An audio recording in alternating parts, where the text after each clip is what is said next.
Welcome to Rules of Villainy, episode 35, where 3 new trading card game players quest and challenge their way to the competitive top tables and discuss their opinions on Disney's Lorcana. This week, as always, we're going to talk about the latest news in Lorcana, answer your questions in Constituents Corner, and this week, in our main segment, we're going to discuss limited formats. I'm Villain Vince, joined as always by my co-hosts, Villain Andy, and the mayor of Lorcana himself, Brad, and this week, villainous Kirsten. How's it going tonight, everybody? Excited. I'm pumped. I'm ready. Let's go. 2 more sleeps. 2 more sleeps. By the time you hear this, though, 1 more sleep maybe? Yeah. Or no sleeps. Yeah, depending on when you listen. Ideally one. Yeah. Ideally one. Although, Andy, I just got to tell you, I'm not feeling this set. Oh yeah, No. of course. Vince isn't feeling the same. The meta's stale, right, Vince? You know. I did not say that for the record. Pretty. For the record, no, I'm kidding. I'm actually really, really pumped for this set. The cards are really pretty. The full foils, full code foils. Oh my god. Yeah, I can't wait to see them. Exciting. Unless they make Very cards like- exciting. Pringly. Some people said they might be like the The Stitch. the Stitch or the D100 cards that had the full foil treatment. Yeah. I I never opened mine. Were they really Pringly?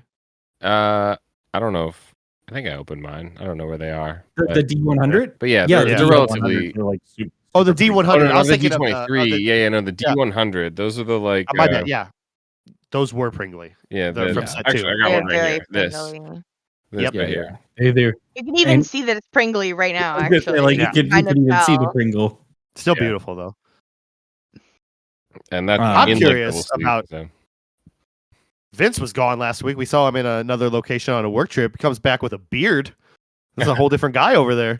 It's funny. I'll say this story. It's like I was on a work trip, and people are like, one guy's like, oh, it's like I want to try to grow like a mustache and stuff, and like, and I've always been really good at like growing facial hair, Mhm. but I cannot like it grows to a certain point where it gets real itchy and scratchy, and I want to shave so bad. But I'm like determined this time that I'm gonna try to get past that point. And let me tell you right now, it's like driving me up a wall. I'm like, like every time I get in the shower, I'm like, ooh, I want to shave so bad. But God, one more day. That's where I'm at with it.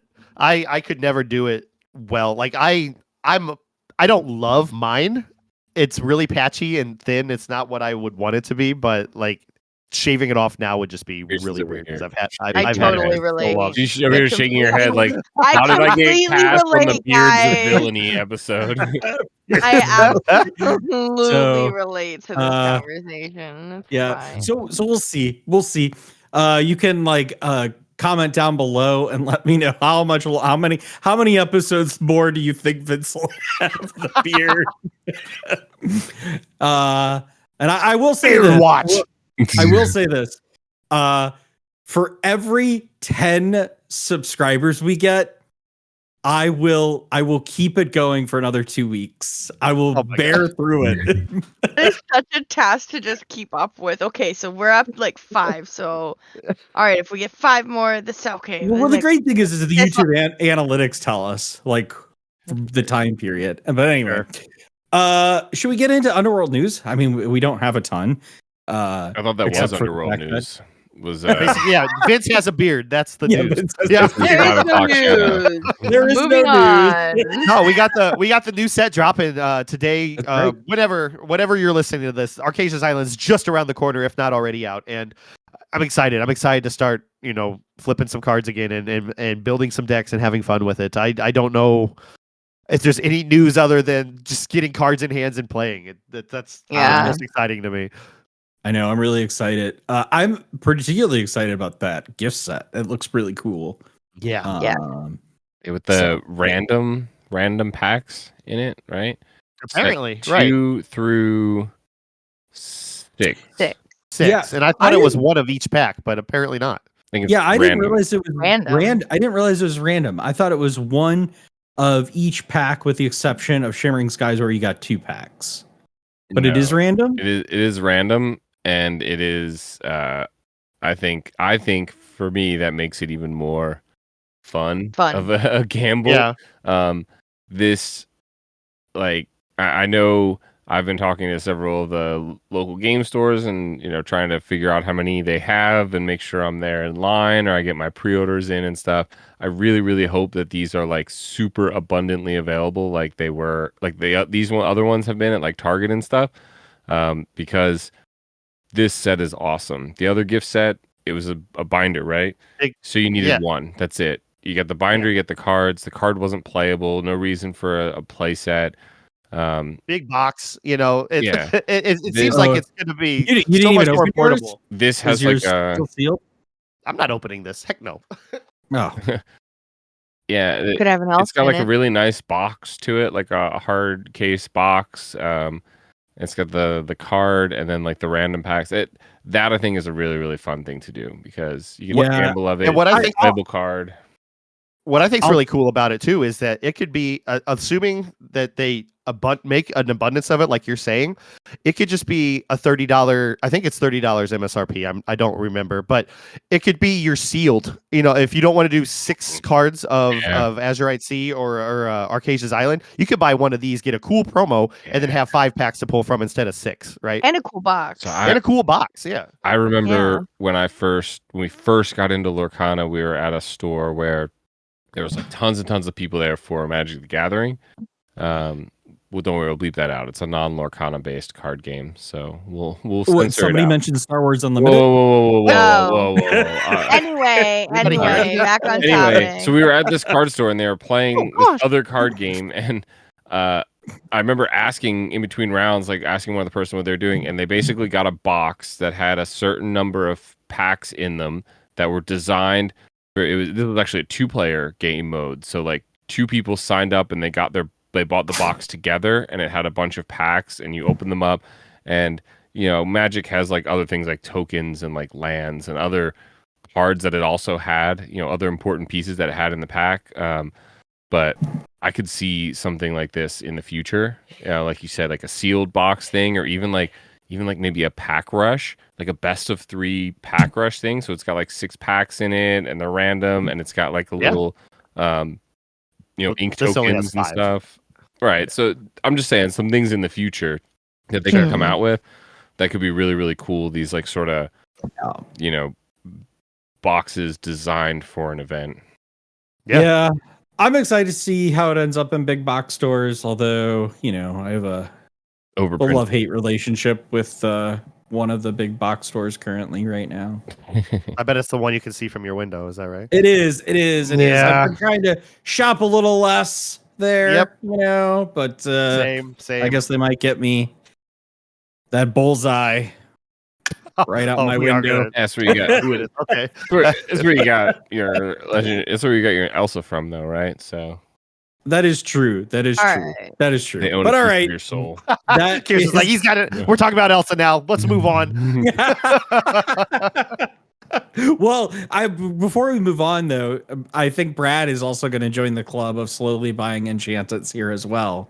That's what he's saying. You lit Joining that fire. the club. You lit that fire, and then I know that Andy and Kirsten have been doing it for a while, and then I realized, like looking on TCG Player, I'm like, man, you know what? I could just buy one of these like every paycheck and slowly catch up. Get your own. All right. Friday, I had TCG Player up, which is a good time to. If you guys have the same idea as me, you should use our affiliate link at TCG Player/ROV. Right? Did I get that right? Partner.tcgplayer.com/ROV. It's on the screen right now, blinking at you in crazy colors.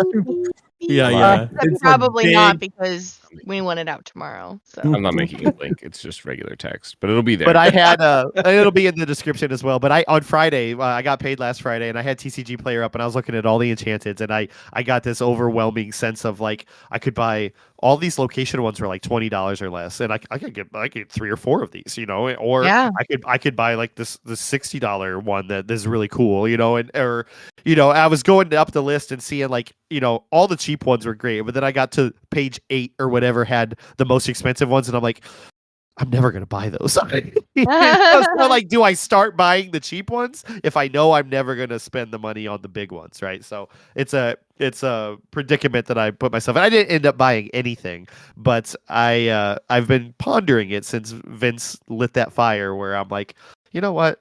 I would like to start filling out my enchanted Maybe. spots. Yeah, Just at least maybe. entertaining the idea of it. But Yeah. I got a wedding to pay for, so I probably shouldn't. I don't like having to compete with you guys when we go to like stores and stuff. That's one of my favorite parts of the Set Champs season is we get to venture out to all these stores that maybe we haven't gotten to go to in a while because their league night conflicts with some other scheduling thing that we've got. And then I get to check out their case and see what they've got available. Yeah. And I don't want to have to like fight you guys for, It's too bad. That's.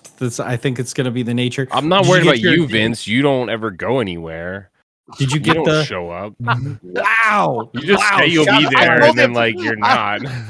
I told him tonight when we sat down to play our fun game that at Fortuna, I was like, wow, I can't think of the last time I played you because like we spend more time talking about the game than we do actually playing. So it was nice to just sit down and play Brooms in the Pride Lands, having some fun before Arcasia's Island drops. Yeah. Did you guys get the enchanted tank?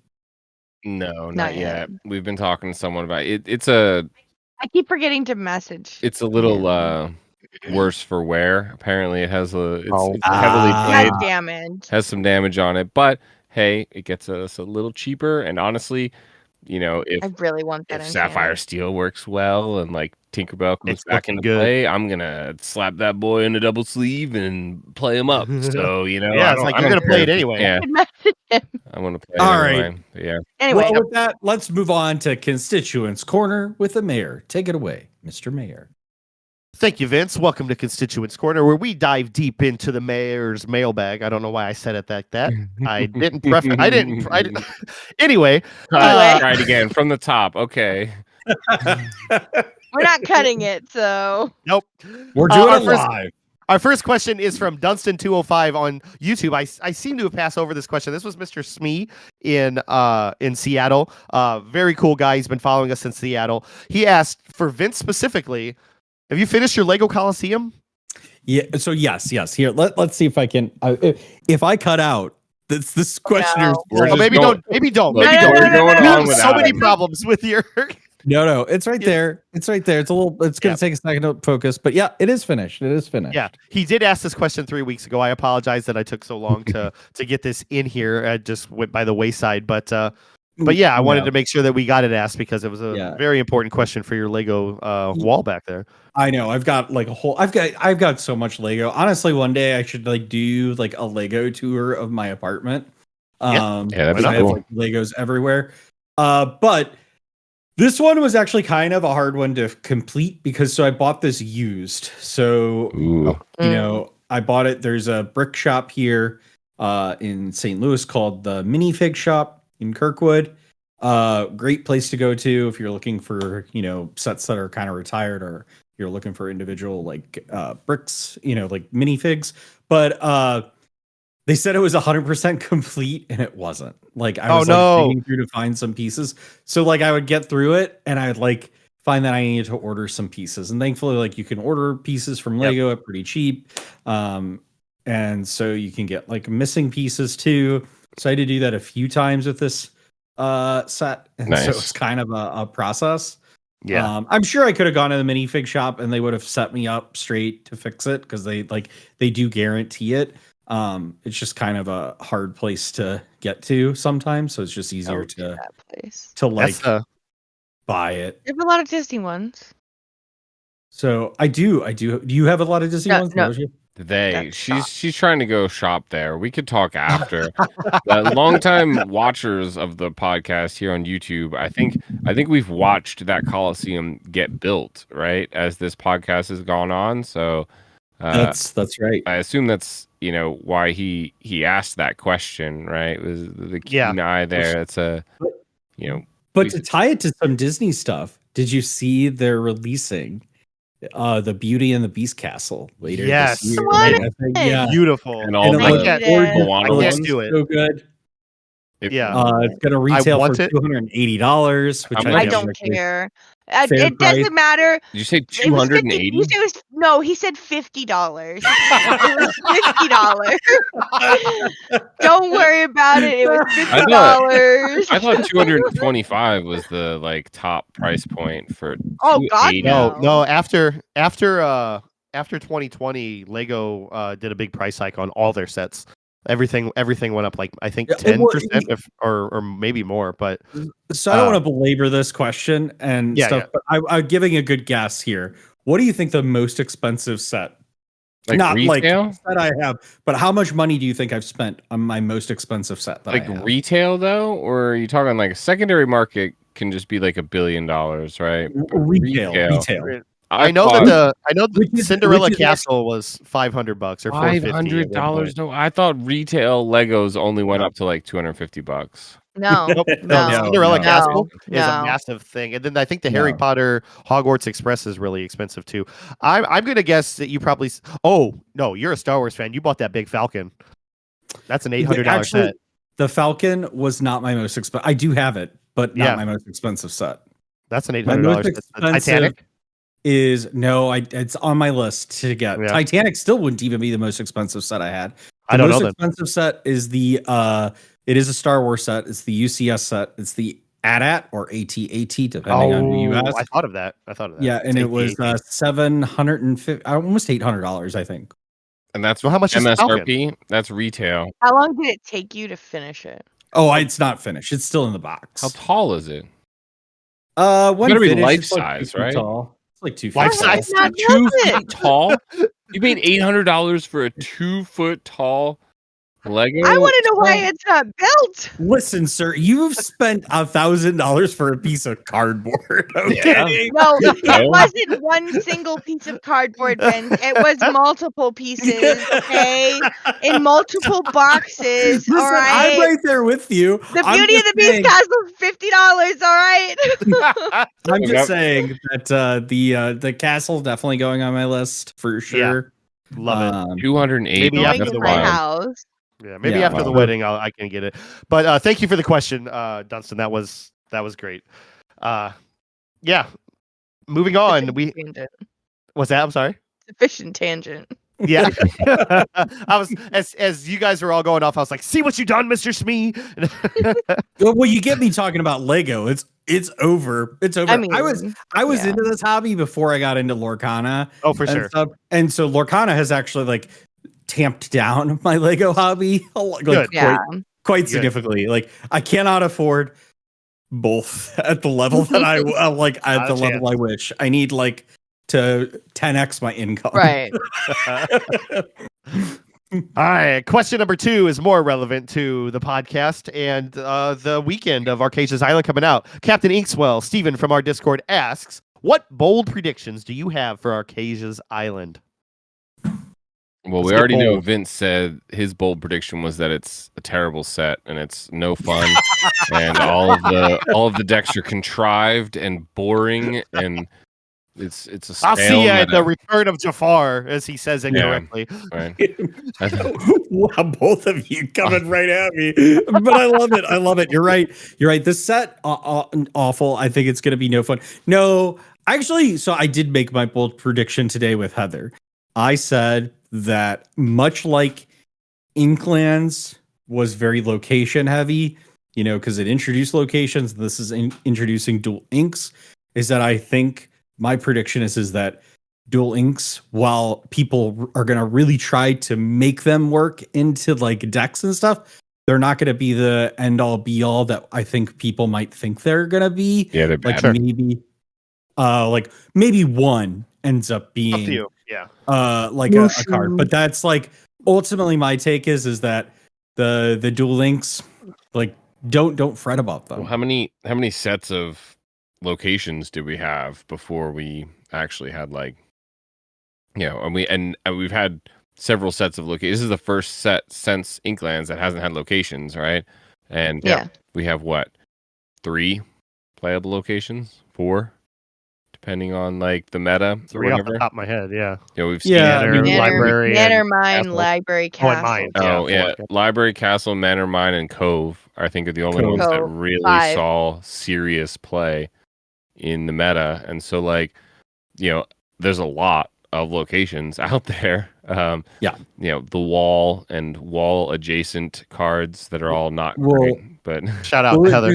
yeah, because we got three locations for each ink into the Inklands, and then we got 2 locations every that set after that, yeah. after were in each ink as well. So yeah, you're right. Like I'm not going to do the math here Right. because I'll But absolutely. I think get it we're wrong, looking at but the point is like yeah, a lot of locations and the dual inks are all uncommon or above, right?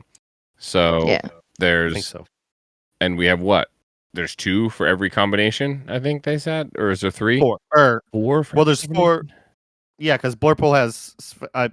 Of course, I go straight to Blurple, but Yeah. Sven. There's 3 that are thematic. So Sven, Anna, and Elsa, then one and then they have Merlin. Yeah, and Merlin that has his own Right. little thing. Okay, to so- kind of mix it. So There's 4 per set, and there's 4 per combination. There's 15 different combinations. So we have 45 dual ink cards. That's a lot. That's actually quite a lot. So again, I'm not doing the math, just like Vince said, but I'd be curious to see what percentage of them actually become, you know, playable. I definitely think it'll be a small amount, just like with anything. You know, you could say Yeah. anything about any category of cards in Lorcana and say there's probably only going to be a smaller percentage that are playable. But well, I just don't think what I don't think is really going to happen, at least this early on, right, is I don't think dual links are going to make the difference between a deck being a meta deck versus not being a meta deck, right? Like I think ultimately like the cards, okay, and I'm not saying the meta is not going to evolve. That's not what I'm saying. One, I'm not smart enough to like do Right. that right now, You're right? saying Like that look the- at the cards being played. But I'm just saying that like there isn't a card out there that's like Ink Geyser, for instance. there's Ink not Geyser a isn't dual gonna- ink that's that's gonna going to make bring an Yeah. ink combination into the. I do think that there will be new ink combinations coming into the spotlight this set for sure. absolutely. But I tend to. That think was that's- gonna be my hot take. Is Ruby Steel has its day this set. yeah, Ooh, that Mushu okay. is so good. I Yeah. love the Mushu. I'm here for it. I think Ruby, Steel, Emerald, Sapphire. Again, you know, despite the Ink Geyser and its stuff, you know, I think Amber Sapphire as well. All 3 very underrepresented ink types that I think, or ink combinations that I think are poised or have a decent chance of being relevant this set. Mhm. I don't know. I think Problem with Amber Sapphire is it's all puppies, so Yeah. it's thematic. I'm excited. Don't get me wrong. You know how excited I am Right. about the puppies, but as far as meta, like I don't know. The Like Vince said, one though, that's you don't not a need 'em. puppy. Vince said he thinks the dual inks aren't necessarily going Oh, to be it. sure. So Yeah. I think those combinations might see the light of day, even regardless of the dual inks that they were Sure. given. Like Vince said, I think. Mhm. What's really interesting, the 4th Amber Sapphire dual ink is restoring the heart. It's a 1-cost action inkable. Remove 3 damage from chosen character or location and draw a card. It's a good card. So yeah, it seems pretty good. Imagine they throw some damage on your McDuck Manor and you just play that, draw a card. Nah, not today.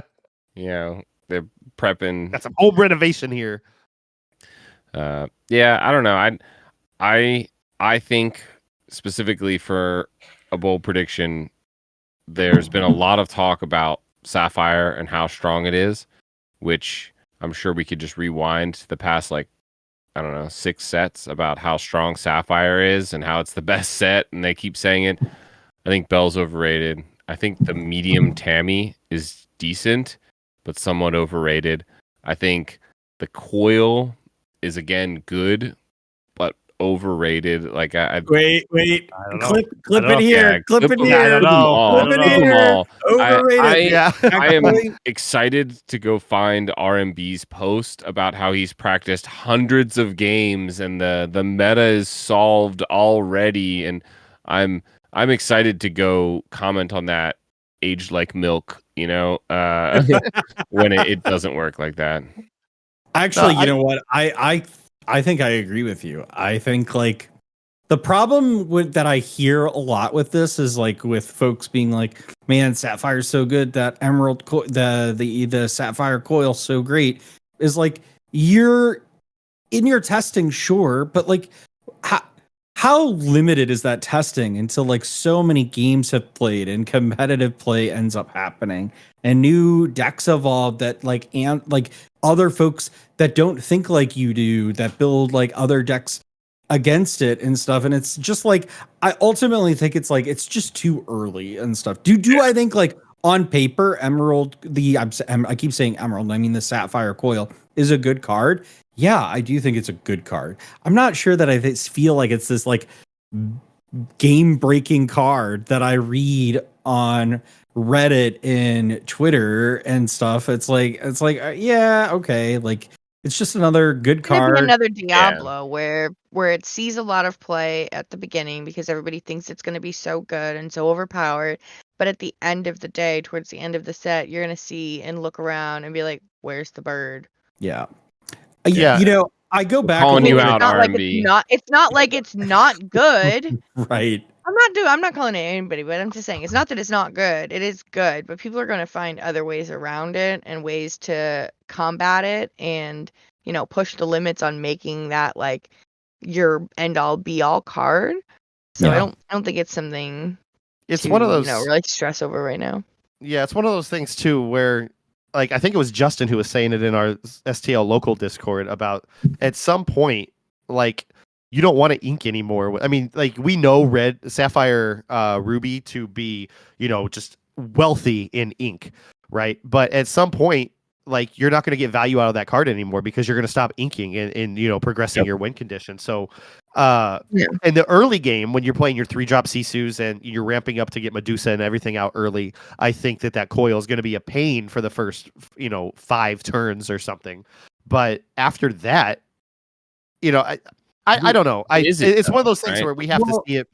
Like the coil is a card that gets added to the list to enable something that couldn't be done before, right? So these early turns, you're right. A coil allows you now to use that and maybe brawl a Lawrence, right? A card that you couldn't brawl before, or a Fox or something like that. But is that worth that card, right? Because you're going to be at arms fighting with, do I throw it away with Hiram?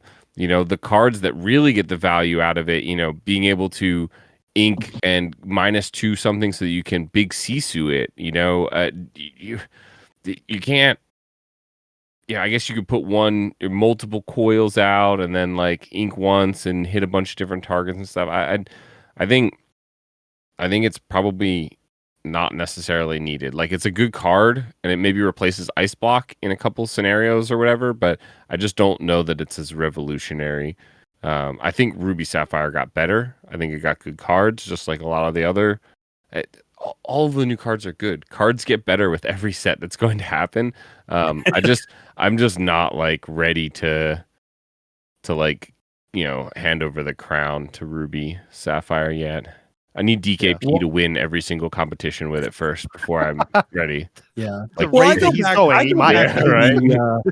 I go back though to the main stage, the last main stage we had when folks were really pressed on this card. Like the team was really pressed, and the game designers, I think, like without really coming out and saying it himself.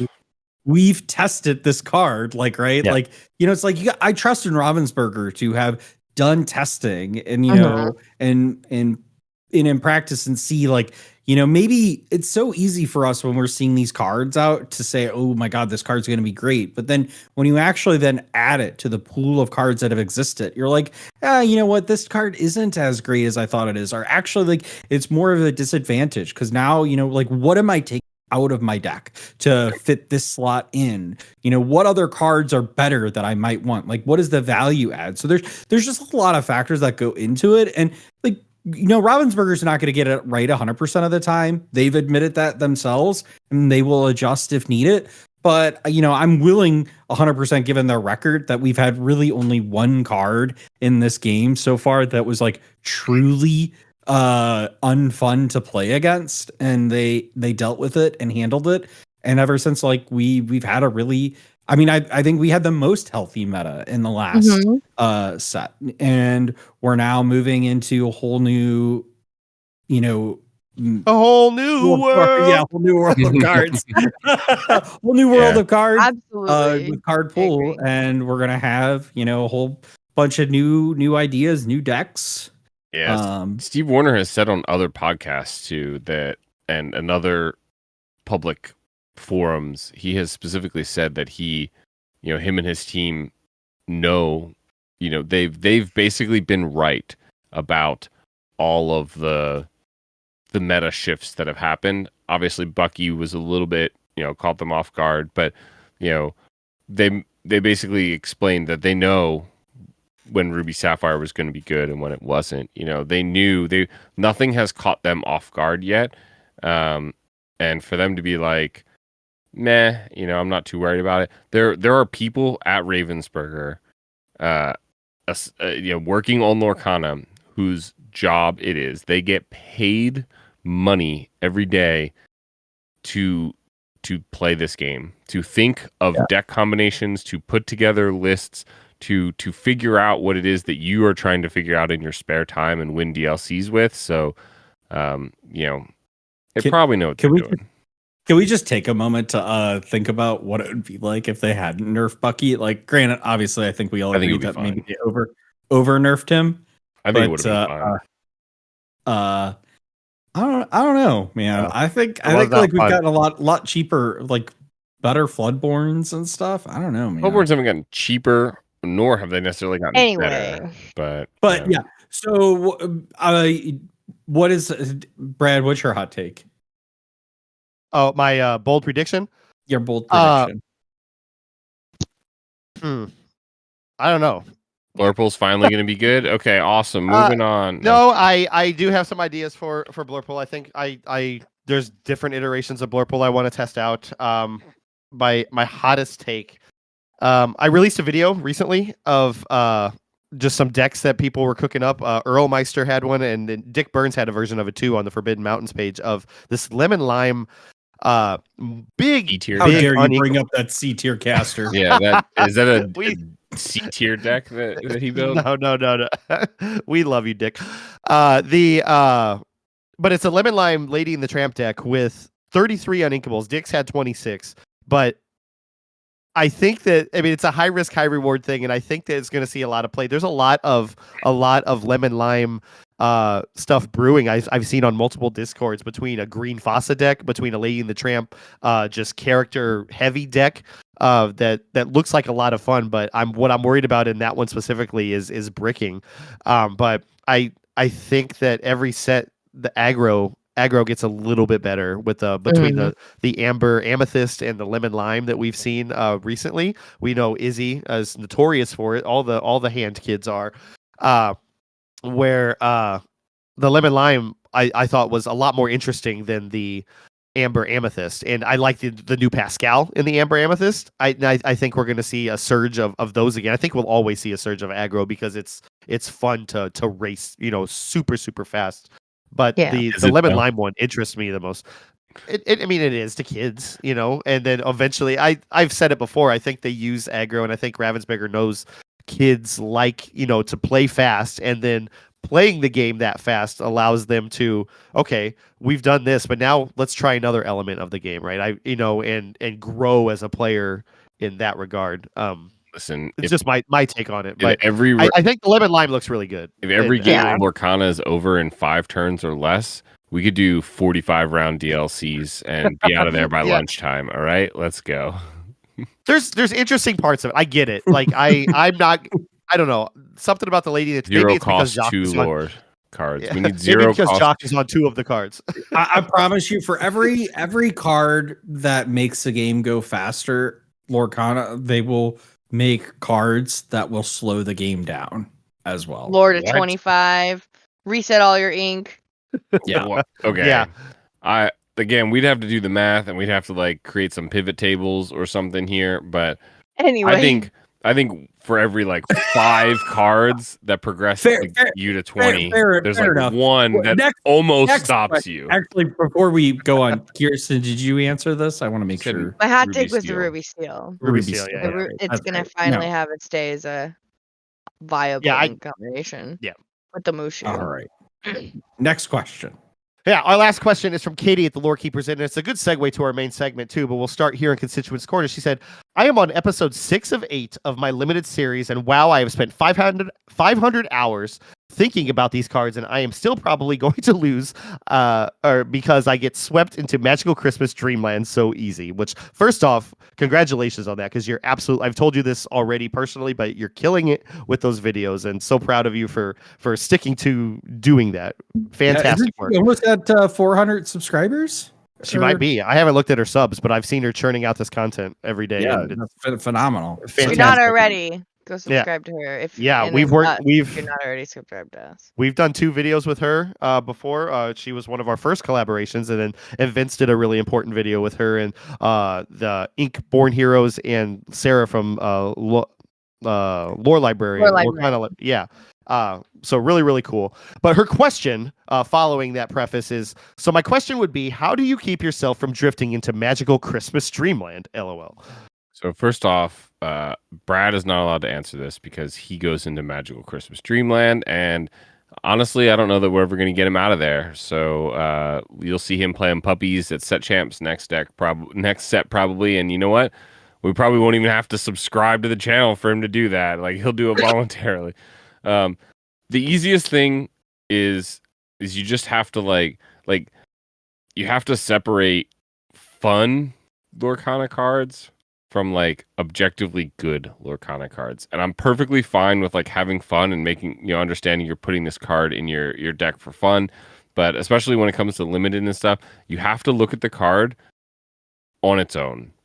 This card needs to bring something, needs to give you something in this game, in any game of Lorcana that you play. It needs to bring something to the table, no matter what.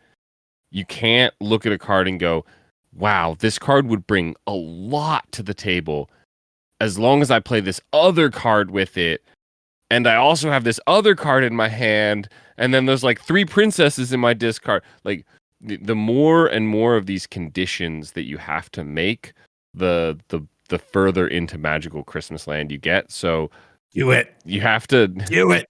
look. Sometimes if you watch Kirsten and I's live stream that we did on Tuesday, and we'll talk about some more of this here in our main segment with the limited format, there are some cards that are just a lot of fun that I move them up a tier just because, you know what, it doesn't hurt you that much, and like it would be fun to play, right? Like Merlin's Cottage is a great example of a card like that from an older set.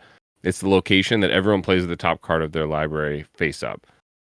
That's fun. Like, that's objectively fun.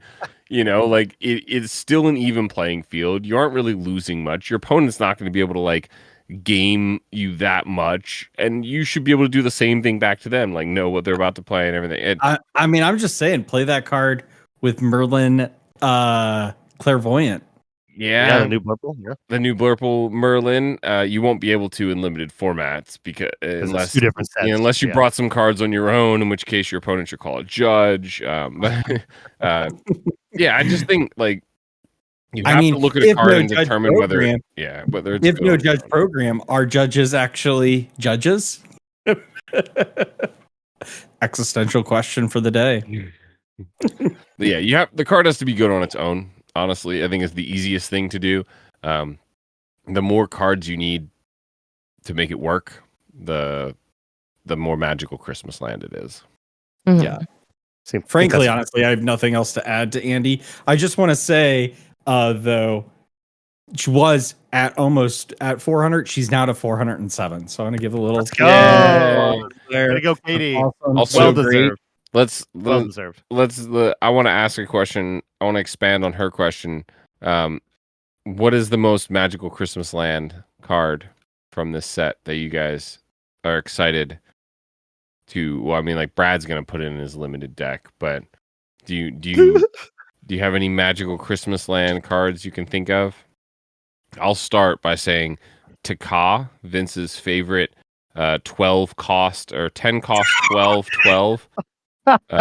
He'll say, but it's inkable. And honestly, you have 40 cards in your deck. Don't insult the other 39 by including this ginormous Taka that just is not going to help you ever. However, I mean, I was going to say that the card, to be honest with you. however, if you do have the smaller Taka, purple Taka, 5 cost, I believe it is. Yeah. The one we revealed? Six. The one we revealed. 6 cost. It was Revealed 6. by the greatest Lorcana podcast that exists. That is a S S-tier card. Put it limited in your deck. You get Immediately. that is a P1, pack one, pick one, as they call them for sure. Do you know what another great card is? The blot. The Phantom Blot. Yeah. Yep. Also very good. Well, let's just throw John Silver in there too. 8 cost. I mean, obviously. Yeah. Look, My magical Christmas card in a sealed or draft format would be the Donald Duck. oh, the Donald Duck. Yeah. 7 cost It makes uninkable. me- Game goes to 25. I think we Yeah, gave that one what point about you? too for having fun. I Yeah, agree with the Donald Duck. Donald Duck. All right. Yeah. we gave that one points for being fun, I think, because it's just like Yeah. I want to play it so bad. You know what? That's going to be my hot take. Going back to the last question. I think that Donald Duck's going to find something. some niche play. Yeah, like something's going to make him like a 1 or 2 of in a couple decks. Well, As Honestly, I will say, definitely wishful thinking. it's but- the enchanted I want the most out of this set. Yes, me too. Ooh, it is Absolutely. nice. That and the Devil's Eye Diamond, I'm absolutely in love with. Because I tell you, if I get the Tamatoa, I might have to just sell it to And Tamatoa. Yeah. Gone. to Ron, because he wants Ron. it. Just everybody wants that card. everyone wants one. You have a bidding war on your hands. Well, Ron's got dibs. Ron's No. got dibs. Vince brought this up earlier. The Merlin, that is definitely one that we pointed out. That is magical Christmas land.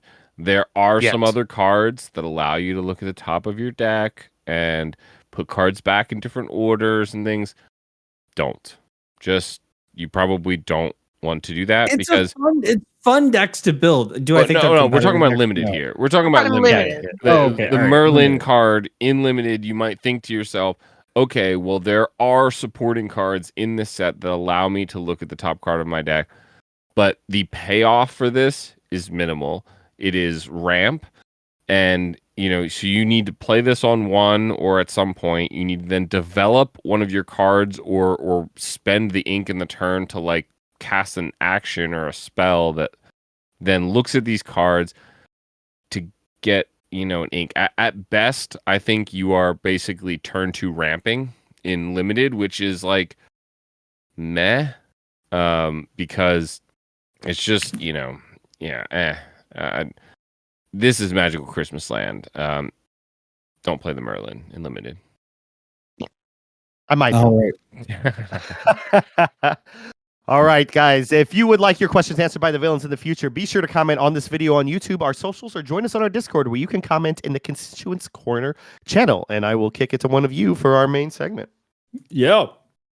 Well, our main segment is going to be a continuation of hopefully you listened. Well, this is coming out on Thursday.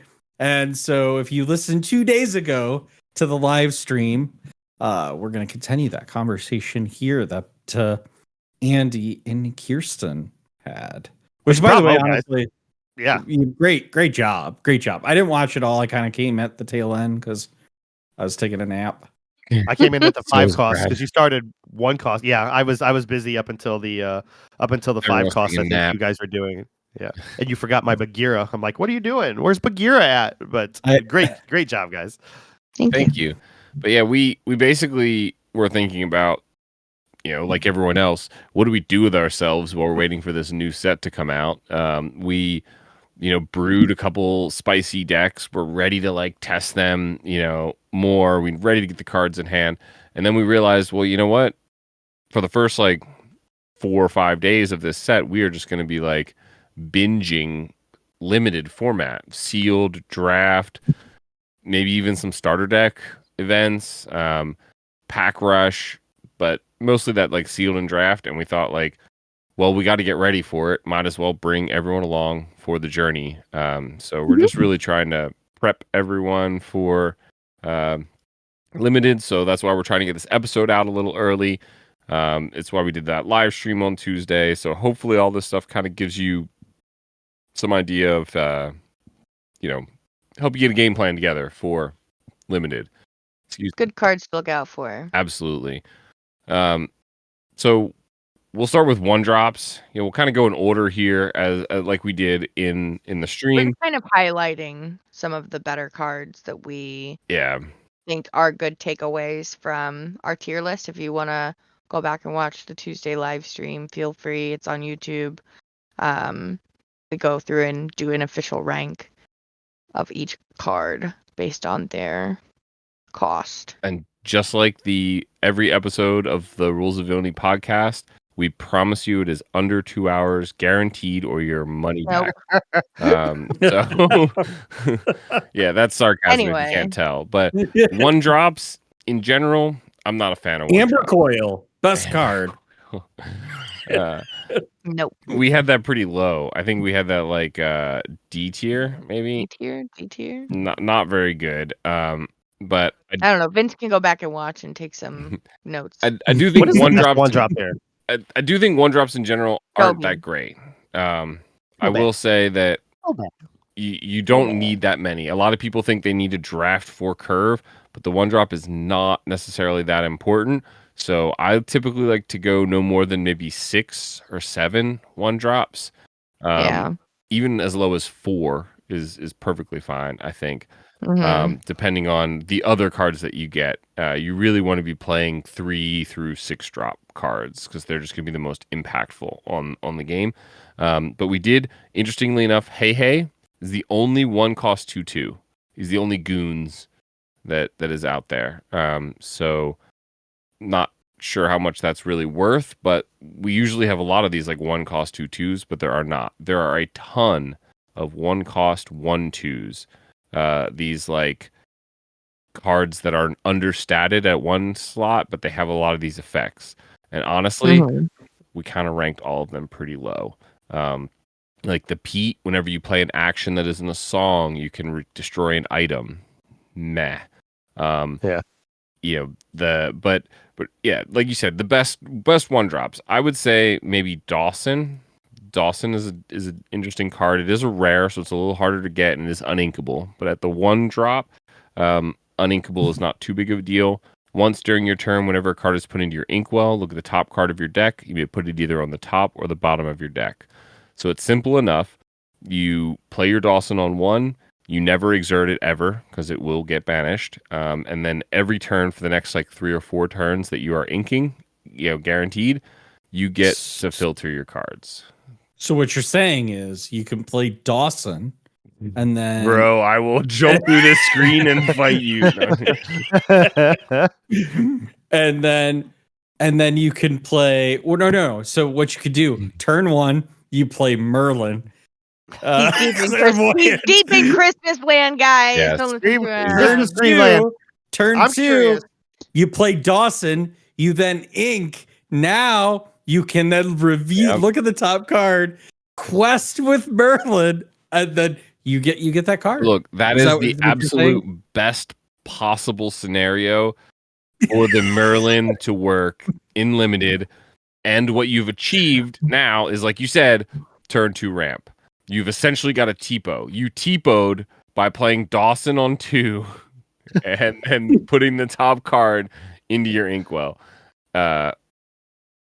But for what? For what game, Vince? What? I'm just saying, it's possible. It's possible. I like the theory. I want to comment on it real quick. Dawson, one thing we want to look at in limited, especially, is the uninkable count, and we're already starting with a 1 cost uninkable. It is 1 cost, so it's probably fine. Negligible. I'm curious why you didn't mention Payne or Toulouse, who are both 1/3s and can stick around a little bit longer. Yeah, I think they were ranked as like B tier. I think we pulled from SNA. Yeah, okay. So they're definitely better than all of the 1/2s, right? Just from their stats. I do think the best cards are the Hey, 1 because it's Hey, so we put it at S tier. Of course. Yeah. And that art is awesome. But Tobe Yeah. is Tobe. a really good A card because 3/1. it's going to trade up very well, being 3/1. It is uninkable, but again, uninkable, especially at a 1-drop, never really means you're going to brick. It just means you're forced to play this card. Like, you have to play it, and it's a perfectly fine card to have to play. Mulan was also a very good one as well. It's got that Simba effect. When you play it, you can draw and discard, which in limited is very nice to be able to filter through. If you have, I mean, some of these are commons, right? So if you happen to have 2, 3 even of these common Mulans in your sealed, or even a draft or something, it can allow you to play potentially more uninkable cards, higher uninkable cards, because you know you can get them out of your hand with something like that. But yeah, Pain is not bad, and you said it was a Toulouse. Yep, the 1/3. The 1/3 also very nice. It's not as important because they're probably not they're not going to storm on you. They're not going to play a storm or fire the cannons or something. But yeah, also very nice cards. But again, 1-drop, not that important. Just make sure you don't take that Merlin card. Don't listen to Vince. It is kind of a trap. The Toulouse though is cute. It is cute. It's very cute. cute. Very, very cute.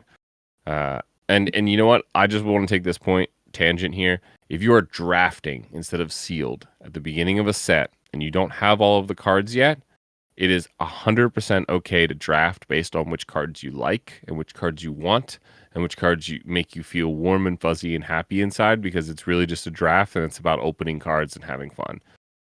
So I've done that plenty of times, especially. Or if they're cards you need for your collection, though. Yeah, especially early on. By all means, we go take to whatever you need. We go to collector store drafts, and I'd be like, babe, do we have this card yet? No? Okay, I'm taking it then. It's terrible in this format, but like I'll take the L for the foil, the foil super rare in our set. So 2 drops, I think, is where we start to get spicy. There's actually quite a few pretty good ones here. And we actually, if you watch our stream, we actually forgot like half the 2 drops. So somehow, if you're watching the 2-drop spot, make sure you watch through the 3-drop spot, and then we'll go back to the 2-drop spot and we'll actually finish it off. Realize. Surprisingly, we missed some pretty S tier cards here. But I think my personal favorite, as far as like being a really good card, is This Is My Family. It's a 2-cost song. Again, it's uninkable. Vince is he's probably making a tally right now. Vince has got like one of those little clickers where he counts how many people walk by and a counter, and he's like counting how many uninkables we've got in our ultimate limited deck here. But This Is My Family, 2-cost song, gain 1 lore, draw a card. I want the card. Yes. And I'll take the lore. Thank you. Yep. And it's singable? Come on. For sure. Easy I win. think it replaces itself. Yep. Yeah. It is one of the few times that I will say, like generally, I think characters are far, far better than actions or items or songs. Like anything other than a character is lower tier in limited format because of how important they are. But this card, I think, is worthy of its S tier rank. So where's Transformed Kitten? Where's Yzma? I tried to get her at S tier. I was like, she should be an S tier. We put it at C tier because it's a little understated, but and you have to have more cards in your hand, which is just kind of hard to control in limited. It is also hard to control in limited. We did, in speaking of good cards but fun cards, Mickey Mouse. All right, Mickey Mouse. The legendary. Yeah, shoebox guitar player. The legendary. You probably won't find it in your limited or sealed. It's very less likely, I should say, at least. I hope you do find it. It's an awesome card. It looks fun. I think it's good, but it's just kind of funny. I guess you're probably not going to necessarily banish much with it, So we probably shouldn't have put it in S tier like we did, but it is a super fun card. Bonus points for being fun. Yeah. That's what it's about. Like if you have like I thought about that earlier today too. Is like if I could slot in that Mickey and like on turn 2 or 3, ram him into something to play like a 6 or something much higher that shouldn't be out on the board that early. So That could be a lot of fun. Play the Taka for free. Yeah, Holy moly. Yeah. Good freaking luck. Good luck, bro. I win. GG. Yeah.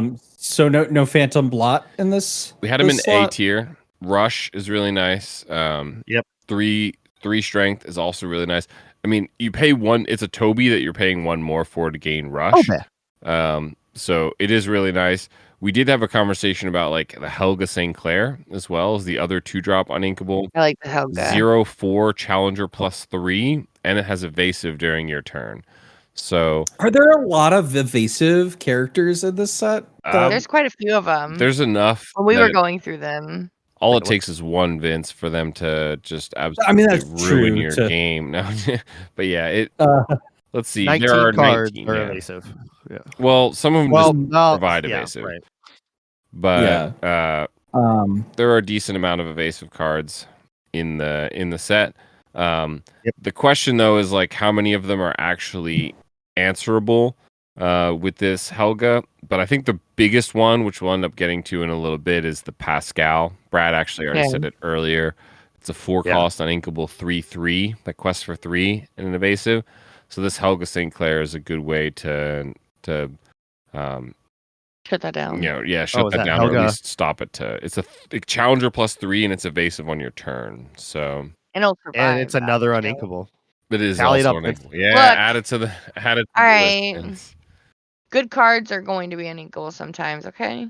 I just find it funny that so far all the cards we're spotlighting have been uninkable, and A lot of cards now we're are. trying.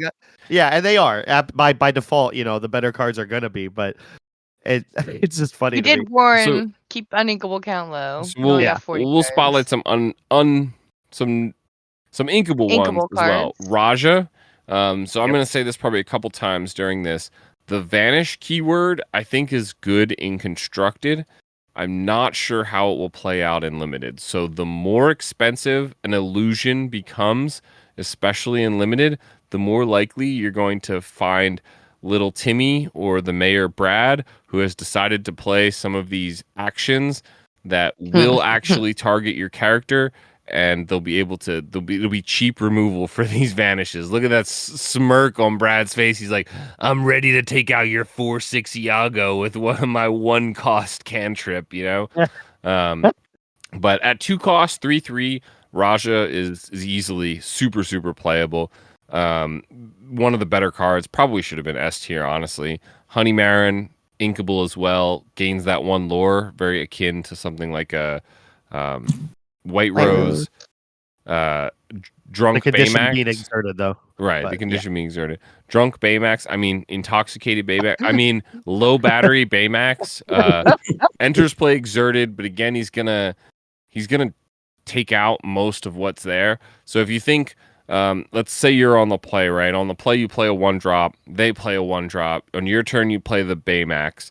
There's only 3 1-drops that they could have had that would actually contest that Baymax that is exerted, and that's that Toby, that Hey, or that 2/1 Mulan card. Yeah. So your Baymax is actually pretty okay in this spot, especially on the play. And when they take a 2 or a 3-cost character to swing into this Baymax, you're gonna trade with it very well, as well as the Diablo 2-cost inkable evasive. So I mean, I know this is another uninkable, but where'd you put the Prince? D tier. D tier. D tier. So the bodyguard in limited, just think about what you're bodyguarding. For the most part, you don't have like a ton of these great. If you played in constructed, if you played like Daisy and then turn 2 Lilo and then turn 3 like Daisy Prince, like that's rough for your opponent. But in this, you're going to be playing like a turn 1 Hey. There's no turn 1 quest for 2, so the Prince on 2 isn't great. It's uninkable. It doesn't swing back at all. I think if you're looking for a bodyguard, you're probably looking for a later bodyguard in the set than in 2. Thunderbolt. Something like a Thunderbolt or was Mittens, I think is a good one. Mittens. Yeah. All right. Well, let's get into the hotter takes and Let's get into some more hot takes here. All right, so we've got 3 drops here as well. Mother Gothel. Mother Gothel. I actually have to look at that card because of how bad it presumably is here. What does it do? Oh, whenever one of your characters challenges, you may move 1 damage counter from chosen character to chosen opposing character. Its stats are terrible, but I think we had it at like a C tier or something. We discussed this a good bit because it's not terrible. Yeah. And one of the interesting things is whenever one of your characters challenges, you may move 1 damage from chosen. So that moving happens before the challenge actually takes place, I believe, right? No? I think you get to we'll link the Googly Glimmers article, the document that he made in the bottom, in the description. I'm pretty certain that they went over this, and there's some like interesting bag manipulation you can do here with this, as far as moving 1 damage counter from chosen character to chosen opposing character. So maybe this can be done with damage after the challenge happens, but before they. I think it can be done before the challenge. Because there's a challenge phase, right? Yeah. Like, I should probably. So, like, you enter the challenge. Yeah, but yeah, we are just kind of spitballing here. We'll link it below. Because this came up with Thebes before too, like with the entering the challenge and whether or not you're banished in the challenge. Like, there's some kind of like, I don't know, but yeah, we'll definitely have that in the description. Yeah, I wish I had the document up still. We'll link it below. Let's just move on. It's an interesting card. The ones we did want to point out, Kanai, I think it is a rare. So it may be a little harder to find, but if you do find it, that card is really nice. Really good. It continually just recycles itself back to your hand, and it gives you lure every time it does it. What color is he? It's purple. Amethyst. He's a 3 cost, 1/4, challenger +2. So he's a 3/4 when challenging, and if he's banished during your turn in a challenge, you may you bring him back to your hand and you gain a lure.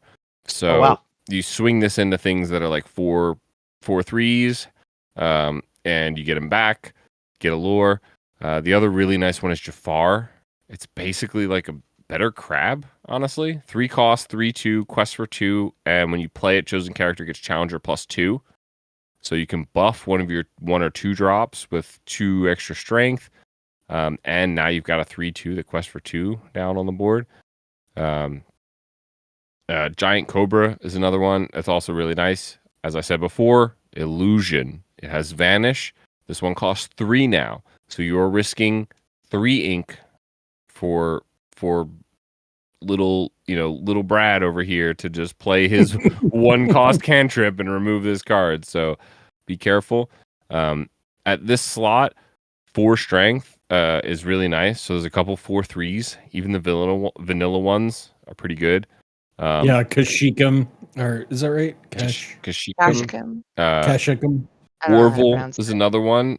During your turn, while you have a character named Miss Bianca or Bernard in play, this character gains evasive. Who cares? He's a 4/3 for 3. That's worthwhile. And if you happen to have the Miss Bianca or Bernard, although I don't think either of them are very good. Miss Bianca.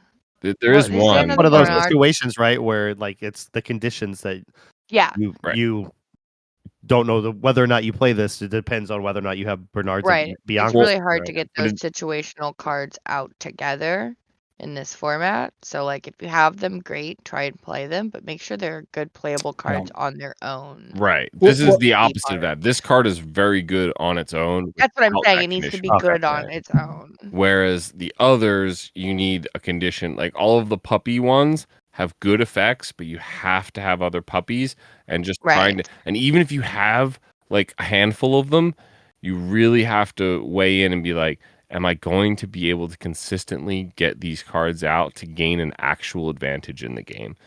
Well, my question to you though is that this is the first kind of cost where we've have a few evasive characters. So where do you place these evasive characters? Like Mirabelle Madrigal, which I actually think is not great in draft or in a limited. But what about Perla? It's a 3/2 evasive, has support. That's a great one. Yeah, Perla. I think we had We ranked for A A tier. Yeah, towards the top of A tier. So the fact that it's evasive means it dodges most stuff, and the fact that it gives support means that basically every turn Better. you're questing for 1 and you're buffing something for 3, which is really nice. I think you're right. Yeah. The Madrigal one we had not nearly as high. Probably it looks like B tier. Evasive is evasive, so it's very possible that you play that card and then just quest forever. But the singer is worthless on there, and you're paying a lot for a low. I think that's why we stuck her at B tier, basically. Yeah. The stats of her weren't great, but the fact that she's evasive was fine and good. Where'd you put Bucky? I actually like this card. We have it at B tier. It's not terrible. When this character is banished in a challenge, you may draw a card. I think I tried to put that higher, and you said no. I think these cards that recycle themselves on banishment are better when they're cheaper. So Diablo is great. Cusco is good.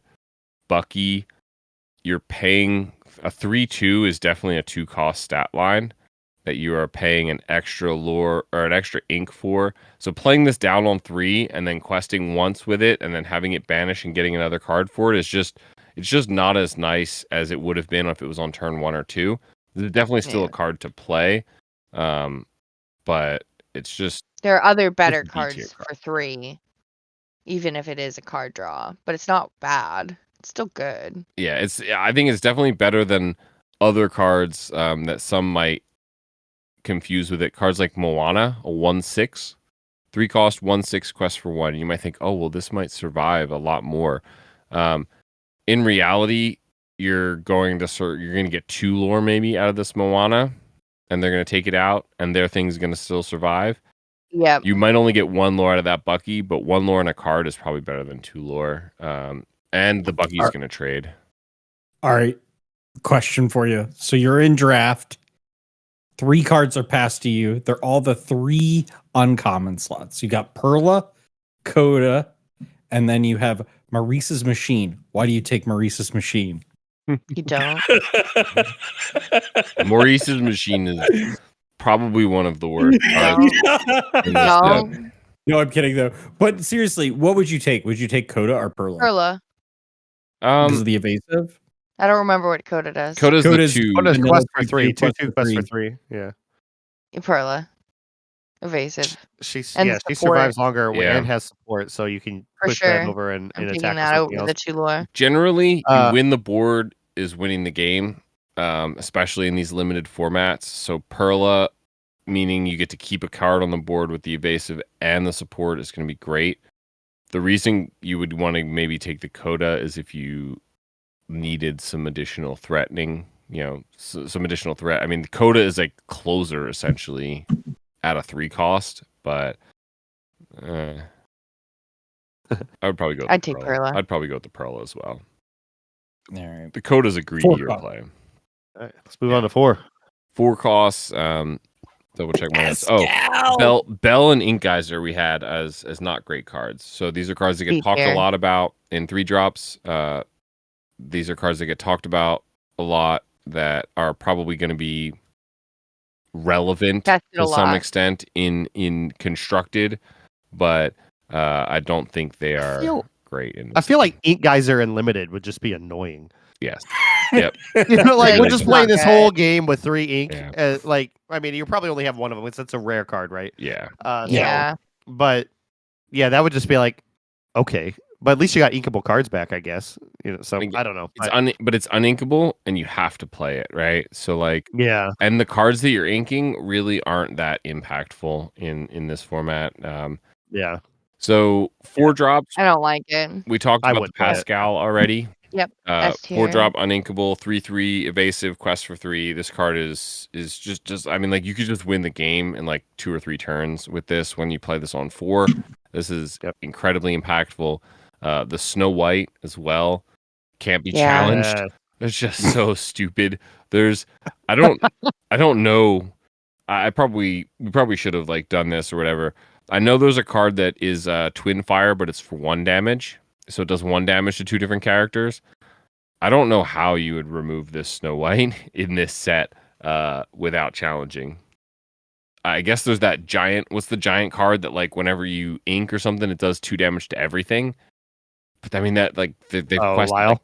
They've quested like 4 times or 5 times already with this Snow White by the time you play that Lyle and then get to use its ability.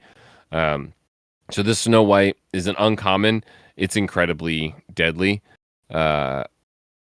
Take it at all costs. Yeah, this is almost like a pack rough. pick one. Yeah. So you have Shere Khan in here. Shere Khan feels like a trap to me in limited. Really? At 4 costs, like you basically don't have a hand anymore anyway. You get him out. Most you're throwing away 1 card. I feel like and then they have to answer him. I 100% play that card. The worst case scenario with Shere Khan is you have it early and you just have to keep it in your hand for a while. And You wait until you don't have any cards. But this is an incredibly good closer because you don't have to go above 4 ink and you are already going to be out of cards. So maybe it shouldn't be necessarily S tier. Maybe it would be like an A tier. That is definitely one that if I was like going to be doing limited DLCs or something like that, like if I was really getting competitive in it, I would definitely want to test it. But my initial thoughts make me think that like Brad said, you're going to just get to 4 or 5 ink. You're going to run out of cards in your hand. You're going to play this one down. They're going to be like, oh, and then they're not going to be able to deal with it. Even if you, it might even survive after a quest too. At 4/4, that's nothing to shake a stick at, you know? Right. Yeah. Evasive in fidget. We know you love evasive, Vince. It's the new resist. But this fidget is actually kind of bonkers because whenever this character quests, another chosen character of yours gains evasive until the start of your next turn. Crazy. So yeah, that is pretty crazy. So you play the fidget and the Shere Khan. Now you're questing for like 6, and they're both evasive. The Queen is an interesting one. I'd be curious to get your guys' thoughts on this. It's going to be harder to see because it is a legendary, but it's a 4-cost 4/3 that quests for 1. But it has the ability to choose 3 cards from your opponent's discard and put them in the bottom of their deck to gain 3 lore. If there was a princess, gain 4 lore.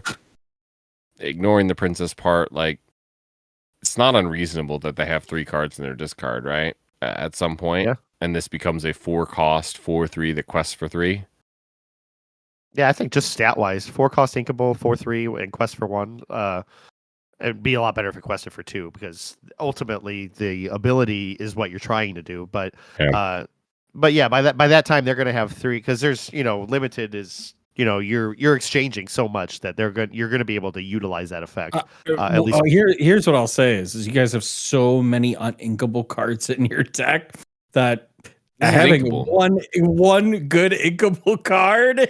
We had to go through all of the cards, Vince. All right, you're not going to have 204 cards in your 4 to 6 packs. I'm just saying that, like, we're playing all these uninkable cards. We need some ink, so why not put it in? Oops, all uninkables. Oops. Here's one that I didn't put in S tier, but in retrospect, I kind of wish that I did, and I honestly think it may be one of the better limited cards in the set. So if you watched the live stream, I'm sorry you had to have also watched this to get this tidbit here. Beagle Boys, Small Time Crooks is a Ruby Sapphire card, 4-cost 3/3. Whenever this character quests, chosen character of yours gains rush and resist +1 this turn. So you play this on 4. He's uncommon too. You play this on 4, you quest for 2, and whatever you play on 5 is a Maui. It gets rush. It has resist +1. Assuming that it's okay, yeah, you're right. Right. My point is, like, your 5-drop now just rushes out, right? So something like Mushu, Mittens is another one, although I think it's a bodyguard. Mhm. Excuse me. So I'm not sure that you'd want to necessarily, although you run the bodyguard in with Rush and then it's still there to block. But a lot of these even 5-drop vanillas, like the Edgar Balthazar, the TikTok, the Edgar is a 6/5 and TikTok is a 5/6. King Stefan, the 4/7.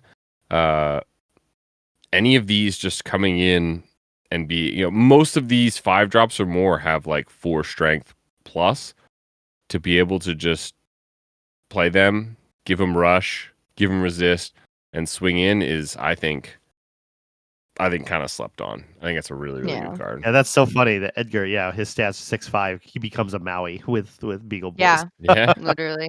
With resist too. And even better. And your Beagle Boys has quested for 2, right? Yeah. And is a 3/3, so is trades fairly favorably. One I will point out that is, I think, kind of a trap. Radigan, not great. It's the like mini Maui Shark, right? Whenever this card is exerted and you play an action, gain 1 lore.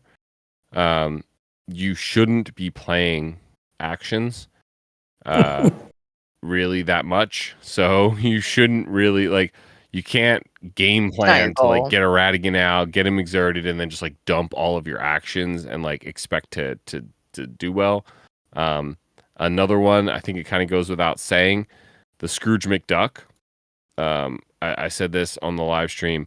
If you have 4 items in play that you exert to play this Scrooge McDuck for free, and you're able to find an item off the top 4 cards of your deck, you've lost. If you have 5 items, that means you have 5 items in your deck. Actually, I will say you have 1 limit to be able to pull that off. Okay. Honestly, if there were like alt win conditions in limited, that would be one of them. This is like an achievement. A special trophy on Steam for this one or whatever. But all the items in this set are 3 cost or lower. And there's a lot. There is 1, 2, again 3. If you played an item on 1, an item on 2, an item on 3, an item on 4, and then tap them all to play this guy for free. Oh my goodness, mate. All right, like you're cooked. You're cooked because your opponent's been doing something worthwhile for the first 4 turns. Like, the only reason this card is somewhat redeemable is because 4 cost, 4/4, that quest for 1 isn't the worst stat line, honestly. Yep. So you just ignore everything else, and on its own, it's not a terrible card because there are other cards like this 4-drop 2/4 or a 4-drop 3/4, 4-drop 3/3s, that are just and then we'll also bring it up Iago 4-drop 4/6. It's evasive, but it has vanish. This card will hurt the most. There's only 3 vanish cards in this whole set. So, but when the mayor pulls out his silly little 1-drop cantrip and uses this on this one hurts, baby. Yeah, this one hurts the most. Okay, so be a little weary of that. It is also rare, so it'll be harder to get. Triton's Decree doesn't even work because you choose. Yeah, you choose. Yeah. So anyway. But anyway, apologies to Gantu because you didn't select him here. He's D tier. I think that was literally in my notes about it. I put apologies to Gantu. We should move on to the 5-drops. Yes. 5-drops. We'll speed through these last few. Yeah. What do we got? 5-drops. His boy Bagheera, Brad's boy. Let's Bagheera. Go. Quest with it, bodyguard. See, this is the bodyguard you want, right? Because you've gotten a board of 1 through 4 characters built up. You play this bodyguard down, and it threatens their other challenging characters. A lot of times in these limited formats, you get in this like sort of stalemate, where I play my characters, you play your characters, and we just don't turn them sideways until we think we have the advantage. Bagheera is great with that. Thunderbolt, also great. Who cares about the puppy shift? Because most of the other puppies are unplayable. but a 5-cost 3/7 bodyguard that quests for 2. Yep, I'm on board. I'll take it. Yep. Mushu, arguably Yeah. best card of the set for limited. Pack 1, pick 1 for sure, 100%. You play this card down on turn 5, and every one of your characters just becomes a absolute bomb. They just take everyone out. And they're gaining lore the entire time. They're controlling Yep. your board, and they're gaining lore at the same time. Yep. It's If dangerous. you're in draft, you see this card or you see an Take it. enchanted, you take this card, not the enchanted. Okay, Pass the look. enchanted to me. Let's not get ahead of ourselves here. But it depends. Are you there to win, or are you there to take home an enchanted? Okay, like seriously, But I'm gonna be real honest with you. Like, here's the thing.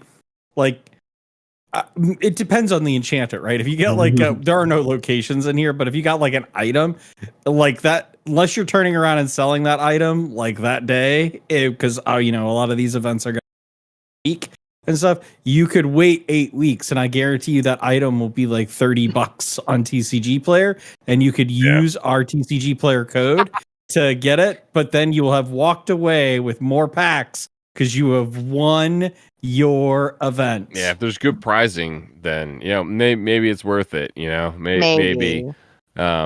Mushu is great though. Yes. Other honorable mentions. Again, we talked about them before: the 6/5, the 5/6, the Edgar and the TikTok, the 4/7 in King Stefan.